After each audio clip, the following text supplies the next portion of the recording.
Olá pessoal, bom dia a todos. Na aula passada nós falamos sobre danças. Hoje nós vamos falar sobre esporte de rede e parede e esporte de invasão. Vamos começar falando sobre os esportes de rede e parede. Esporte com rede, o vôlei, vôlei de praia, tênis, badminton, padel, peteca, rinco e rinco-tênis. Então esses são os principais esportes de rede, o vôlei de praia, o tênis, tênis de quadra, tênis de campo, tênis de mesa. Então esses são os principais jogos, esportes de rede, de parede. Então, o voleibol, nós temos o vôlei de praia e temos o vôlei de quadra. Então, o objetivo do vôlei é o que? Colocar a bola no chão, na quadra do adversário. Então ele, além de ser um esporte de rede, ele também é um esporte de invasão. A gente tenta invadir o espaço do adversário com a bola para marcar o ponto. O vôlei de praia também é a mesma coisa. O tênis também é a mesma coisa. O tênis de mesa tenta atingir o espaço do adversário para marcar o ponto. E o tênis de quadra, de campo, também é a mesma coisa. Esporte com parede. Os esportes com parede é a pelota básica, o raquetebol e o squash. Esses são os principais. Principalmente a pelota básica e o raquetebol. É um esporte de parede. As características dos esportes de rede. Qual a característica desse esporte de rede? Vamos ver aqui. Reúne modalidades que se caracterizam por arremessar, lançar ou rebater a bola em direção a setores da quadra adversária nas quais o rival seja incapaz de devolvê-la da mesma forma. Aí, por exemplo, o tênis, o vôlei de quadra, o vôlei de areia, de praia. Então, o objetivo dessa modalidade é colocar a bola no chão, no espaço do adversário, ou seja, na quadra do adversário. Então, essa é a principal característica, é colocar a bola no espaço do adversário. A característica do esporte de parede. A característica do esporte de parede. O objetivo principal é lançar, bater ou arremessar a bola contra uma parede. Aí os exemplos, nós temos a pelota básica e o basquetebol. O objetivo, ou seja, a principal característica desse esporte de parede é rebater a bola, lançar a bola contra a parede. Então os principais é o raquetebol e a pelota básica. A origem dos esportes de rede e de parede. Os jogos de rede e parede foram os primeiros videojogos lucrativos da história, dando origem a um novo setor industriais. Ou seja, esses videojogos, os primeiros jogos eletrônicos lucrativos, ou seja, comercial. Então a origem deles que foram os primeiros jogos lucrativos da história. Esse tipo de jogo é um jogo eletrônico de esporte em duas dimensões, que simula o tênis de mesa. Então, esses aí. Os esportes de rede e parede são as modalidades nas quais o objetivo principal é lançar, bater, arremessar a bola para a quadra do adversário sobre a rede. É o que eu disse antes, que o objetivo principal desse jogo, do voleibol, é colocar a bola no chão, na quadra do adversário. O tênis também é a mesma coisa, o tênis de mesa, o tênis de campo, o tênis de quadra. O objetivo principal dele é colocar a bola no chão, na quadra do adversário. Então, esse esporte de rede, o objetivo principal dele é colocar a bola no chão, na quadra do adversário. Então, porque esses esportes, eles podem ser chamados de esporte de invasão. Vamos ver o que é o esporte de invasão. São aqueles onde existem disputas de uma equipe que tenta ocupar o setor da quadra defendido pelo time adversário e tenta marcar pontos. São esportes de invasão. Além desses aí, existem outros esportes de invasão. Que o esporte de invasão, o objetivo dele é invadir o espaço do adversário para marcar pontos ou gols. Marcar pontos ou gols. Vamos dar o exemplo desses esportes de invasão. É o handebol, o basquete, o futebol, o voleibol, o rugby, o futsal, a natação, o futebol americano, etc. Os principais. O handebol. Qual o objetivo principal do handebol? É a minha equipe invadir a quadra da equipe adversária e fazer o gol. Então, esse é o meu objetivo, é marcar gol. O basquete, meu objetivo é invadir a quadra adversária e marcar cestas, ou seja, colocar a bola naquela cesta. Então, eu invadi a quadra do adversário, eu invadi o espaço do adversário. O futebol, meu objetivo é chegar o gol do adversário, ou seja, invadir o campo do adversário e marcar o gol. O voleibol, qual o gol do voleibol? Colocar a bola no chão. Então, qual o meu objetivo? Colocar a bola no chão, na quadra do adversário para marcar o ponto. O futsal, o meu objetivo é invadir a quadra do adversário e marcar o ponto. A natação, meu objetivo é chegar à frente do meu adversário, tocar ali na reta final para marcar o melhor tempo. O futebol americano também invadir o campo adversário e marcar o ponto. Então, o esporte de invasão é esses que têm o objetivo de invadir o espaço do adversário para marcar pontos ou gols, ou tempo. A origem desse esporte começou em 1823, quando uma escola da cidade inglesa de rugby começou a desenvolver uma forma de jogar própria que viria a se tornar um novo esporte, seria o rugby.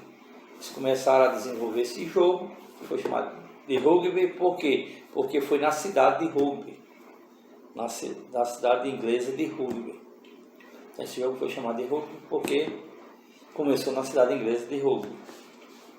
Os objetivos dos esportes de invasão é o que eu disse, é levar a bola na quadra ou no campo adversário, você invadir o espaço adversário para marcar pontos ou gol.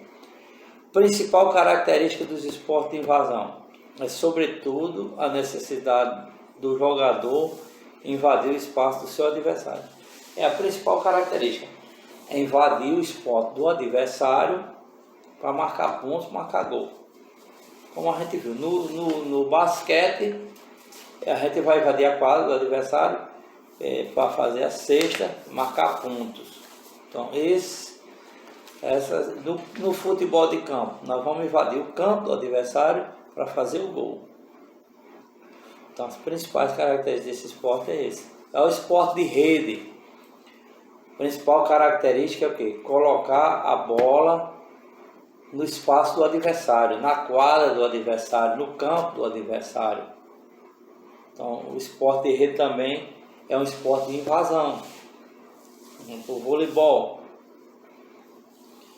o tênis é um esporte de invasão. Nós vamos, além de ser um esporte de rede, porque tem uma rede na divisão dividindo a quadra, dividindo o campo, ele também é um esporte de invasão, porque o objetivo é invadir o campo adversário, ou seja, o espaço do adversário. Então é um esporte de invasão também. Então esse esporte de rede é também um esporte de invasão. E viu que o objetivo desse esporte é invadir o espaço do adversário. Então, finalizando, eu queria dizer a vocês que eu estou deixando as questões no formulário do Google para que todos respondam. Espero que todos respondam. Isso vai ser para avaliação do segundo bimestre. Então, um bom dia a todos e até a próxima semana, se Deus quiser.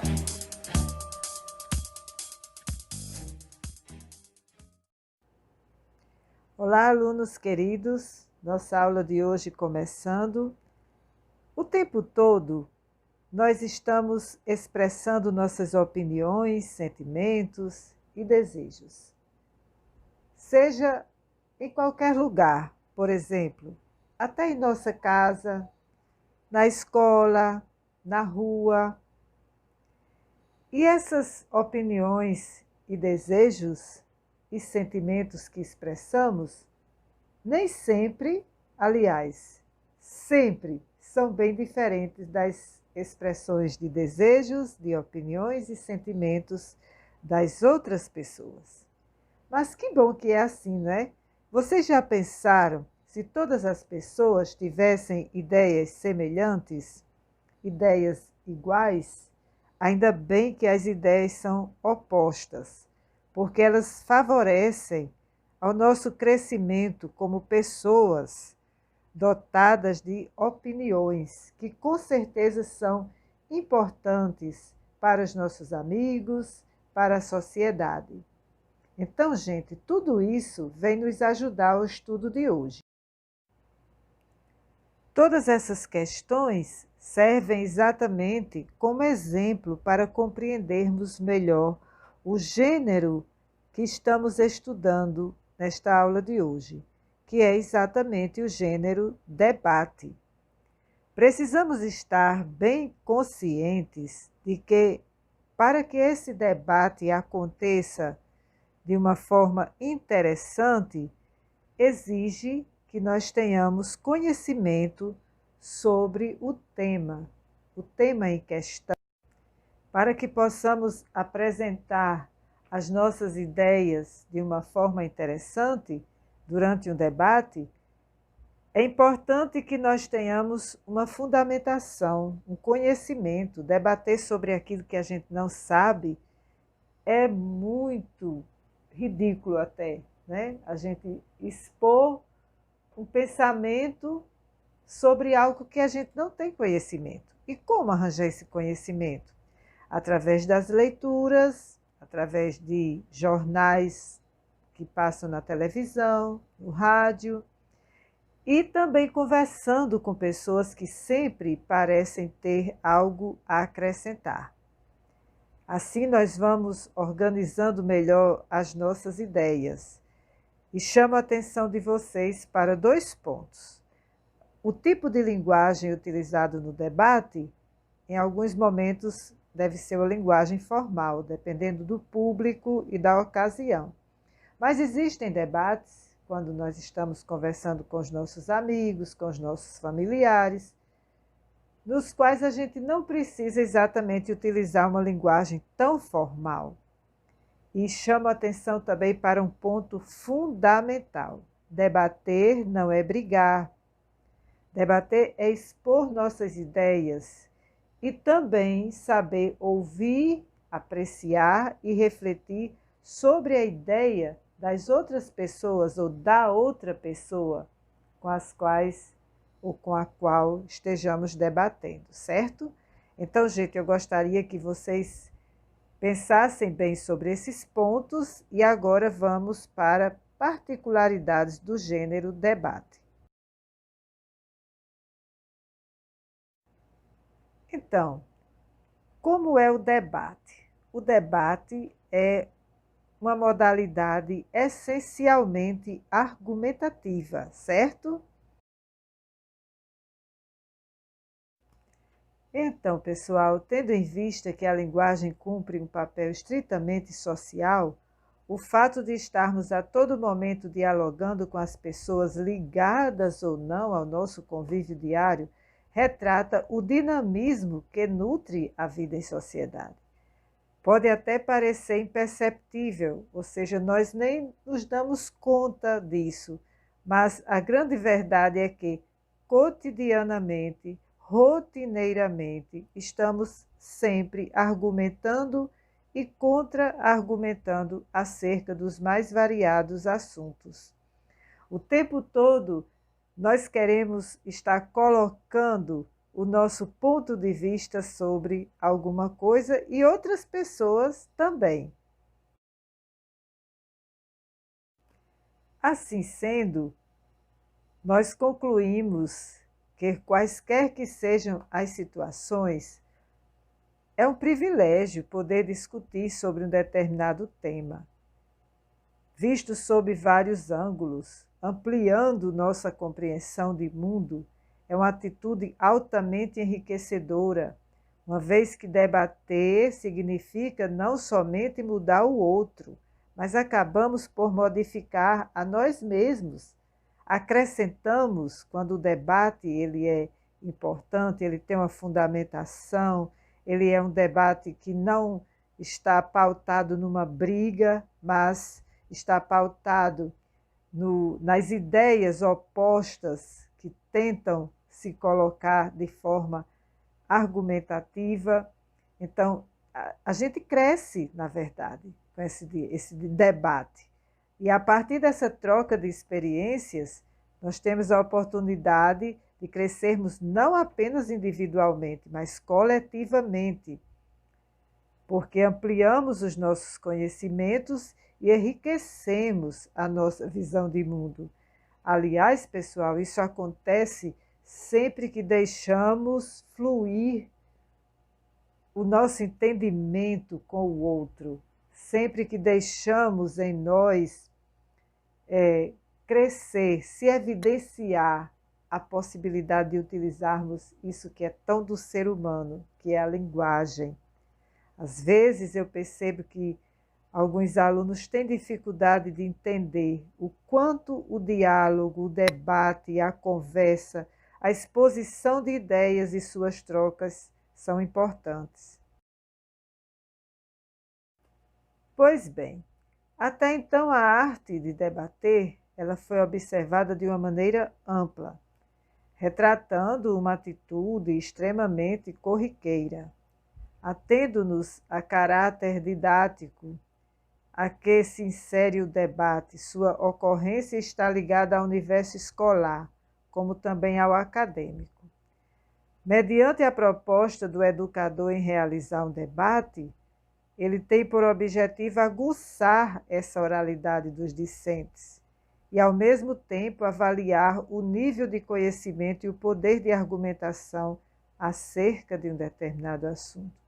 Em geral, o que se propõe a discutir deve estar condicionado a um fato polêmico, passível de discussão, e, na maioria dos casos, até de propostas visando a solução da problemática instaurada. Ou seja, é interessante que no debate existam ideias diferentes, e ideias que sejam até contrárias umas às outras. Quando eu digo que o debate não é uma briga, é a nossa postura, que jamais deve ser de agressividade. Mas esse contraponto no mundo das ideias, ele é inevitável. E o que é que vai fundamentar? É exatamente o conhecimento que temos.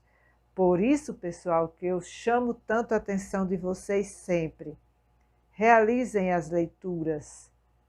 Assistam a bons programas, conversem com pessoas interessantes que têm o que dizer, e assim vocês serão auxiliados no momento que precisarem buscar argumentos. Mas se o debate, pessoal, apesar de na própria escola nós já termos tido em nossas aulas presenciais oportunidades de debatermos assuntos interessantes, Nós precisamos saber que ele não acontece apenas em nossa casa, em nossa escola, em nosso ciclo de amizades. Há também o debate veiculado pelos meios de comunicação. E ele é comumente manifestado em épocas eleitorais, em que os candidatos discutem suas propostas de campanha, visando a se manifestar publicamente junto aos seus eleitores. Em tal situação, sempre há a presença de uma pessoa que vai ser a pessoa que intermedia o momento das falas, coordenando o grupo de debatedores e ajudando nas colocações, dando direito à réplica. E o que seria esse direito à réplica? Eu coloco um ponto de vista, a pessoa que está debatendo comigo coloca outro, e eu ainda tenho a oportunidade de reformular ou reforçar aquilo que eu disse, certo? Então, isso é a réplica. Se a pessoa tivesse a oportunidade novamente de falar, seria a tréplica. Então, eu gostaria que vocês relembrassem, não sei se alguns de vocês ouviram, recentemente nós tivemos, através das redes sociais, né, dos sites aí, nós tivemos oportunidade de assistir a debates desse tipo, veiculados, né, oficialmente pelos meios de comunicação, que foi agora durante a campanha eleitoral. Quero, portanto, que vocês compreendam essa essência do debate, que de forma nenhuma é uma briga, que ele precisa ser fundamentado e que o debate é um texto que se caracteriza por ser essencialmente oral. Ele é um gênero da oralidade, não existe debate escrito, ok?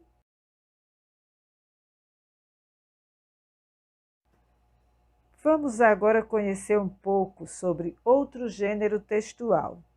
Esse pode ser da oralidade, ele sempre começa na oralidade e depois ele às vezes é escrito para ser publicado em algum jornal, site ou revista, mas ele também tem um pé na oralidade, que são as entrevistas, também muito utilizadas pelos jornais, pelos sites, pelas revistas, rádios, TVs, com o intuito de passar um conhecimento para a população. Além de jornalística, existe também a entrevista de emprego, né? A social, a psicológica, entre outras. Então, a entrevista de emprego eu faço aqui, eu chamo aqui a atenção de vocês, né? Daqui a uns dias vocês estarão talvez passando por isso. Chamo a atenção de vocês para cada vez mais procurarem aprender, fazer leituras, observar o que outras pessoas fazem, ouvir os meios de comunicação quando eles expressam como deve ser a entrevista de emprego.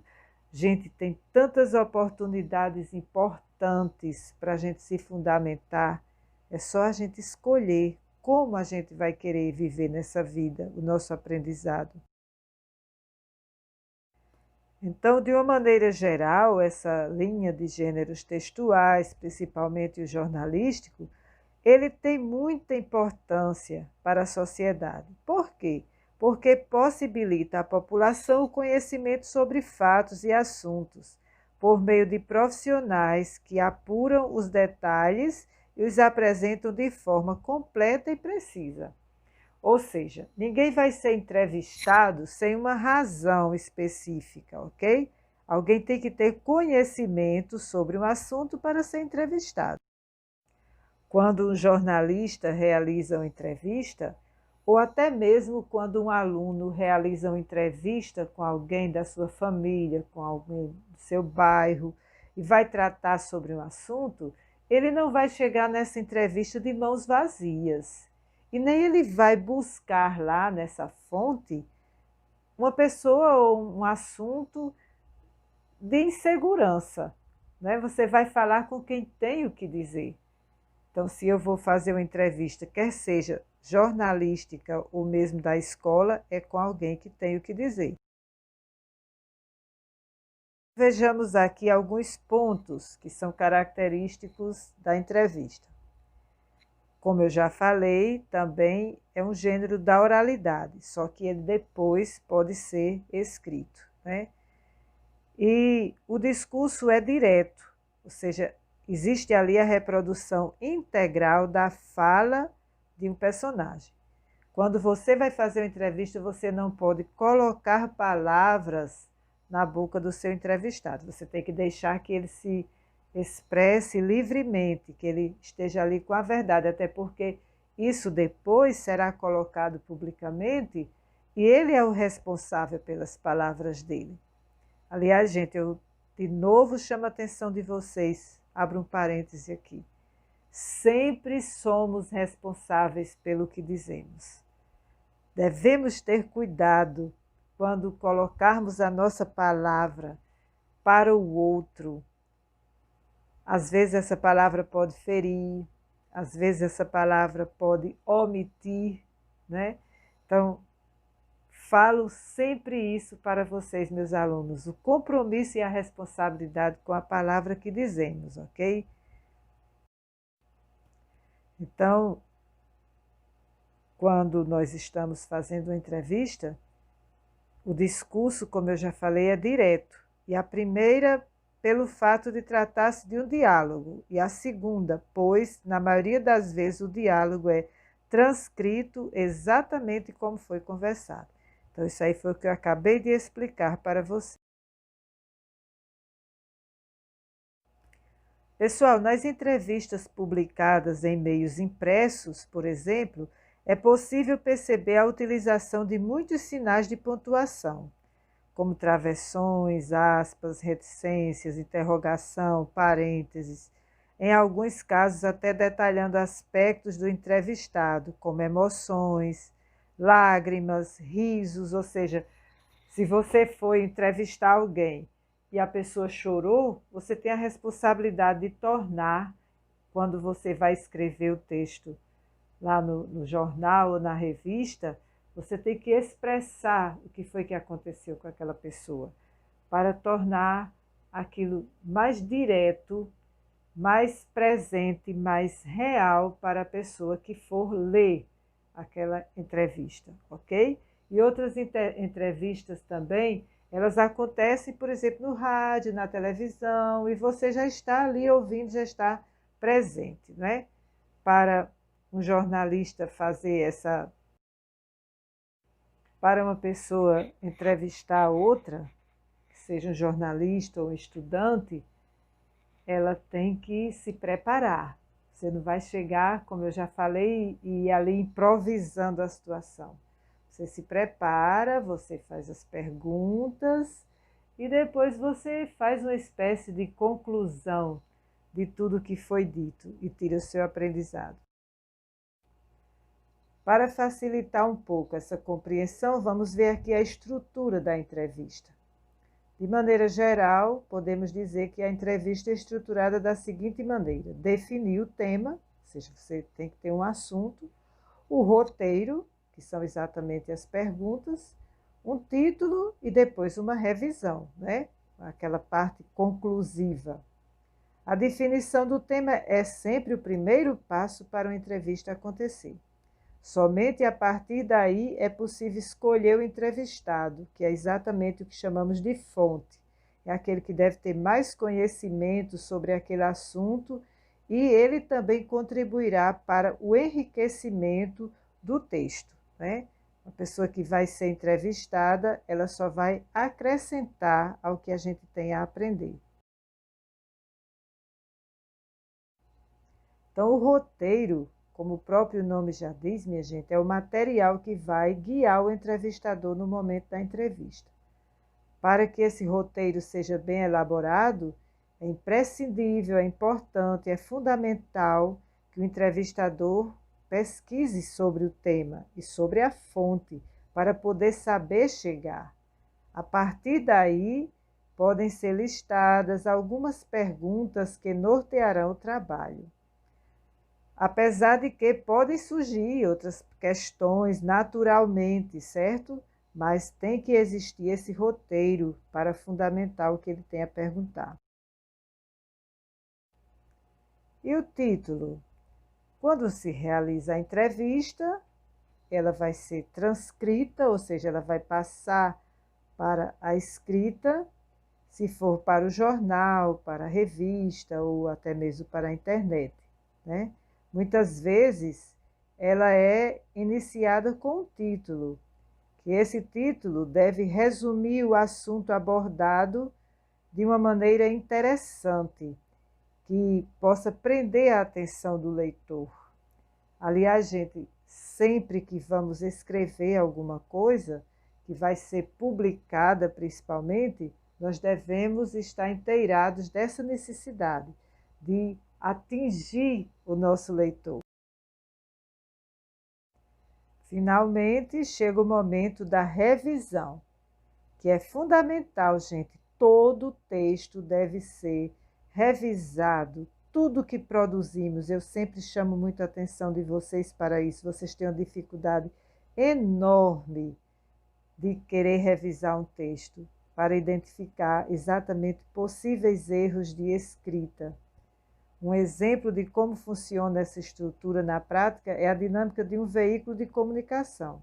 Após a definição de uma pauta, que é o tema da reportagem ou a matéria, o repórter faz as pesquisas necessárias para realizar a entrevista.